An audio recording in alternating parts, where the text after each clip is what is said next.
nos ensinam que Jesus morreu para nos salvar. Mas já parou para pensar por que Deus precisaria de um sacrifício de sangue para perdoar pecados?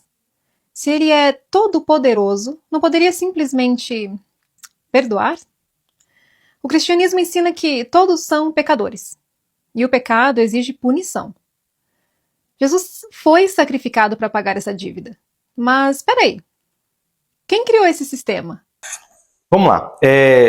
O fato de Deus ser todo-poderoso, como ela bem falou, não significa dizer que Deus ele vai passar por cima da sua palavra. E eu falo isso porque lá em Gênesis capítulo 2, o versículo 17, Deus chamou Adão e Eva e ele havia dito que no dia que vocês comerem da árvore proibida, certamente vocês morrerão. Essa foi a decisão de Deus, é um decreto dele e ele jamais volta atrás. Então, respondendo a ela, esse vídeo que ela fez, por que Deus precisa de um sacrifício? Por que Deus precisa de sacrifício de sangue? Entenda, Deus ele deu esse decreto. E o pecado, ou seja, a desobediência, requer morte, porque Deus já havia decretado no jardim. O que vocês precisam entender é que para todo ato ruim que fazemos, existem consequências. Então, lá no Antigo Testamento, quando o homem ele cometia pecado, era necessário sacrificar um animal, ter o sangue do animal, justamente porque aquele animal ele morria no lugar da pessoa. Ou seja, isso se dá o nome de propiciação. Era um sacrifício que não era o sacrifício perfeito, ou seja, aquele sacrifício não tirava o pecado do homem, ele só afastava momentaneamente. Então lá em Gênesis capítulo 3 e o versículo 21 também, se você for ver, após Adão e Eva comer da árvore, Deus ele sacrifica um animal e faz peles para cobrir os dois. O que eu não entendo é ficar cogitando coisa que não faz sentido. Não era mais fácil? Não era mais fácil? Entenda.